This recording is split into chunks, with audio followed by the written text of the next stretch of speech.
Ini dia salah satu motor yang boleh kalahkan budak Wattpad dengan budak Starboy kat luar sana.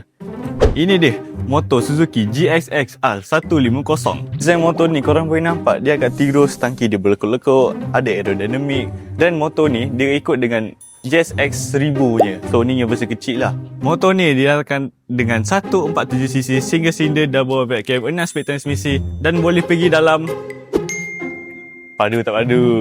Untuk motor ni tangki dia didatangkan dengan 11 liter. So boleh pergi dalam 300 km macam tu. Yang paling unik sekali, motor ni didatangkan dengan smart keyless. Lain daripada lain untuk model sport bike 150cc. Untuk seat dia korang boleh tengok dia agak agresif. Sesuai untuk single ride. Kalau double ride ni memang agak susah lah. Nanti terhantuk kepala korang. Untuk seat height dia pula lebih kurang macam CBR. Untuk Suzuki ni 785. Kalau korang boleh tengok ketinggian saya 167 boleh sampai. So untuk korang yang jiwa kelajuan, korang bolehlah angkat motor ni. Jangan lupa like, komen, share untuk video seterusnya. Bye tu.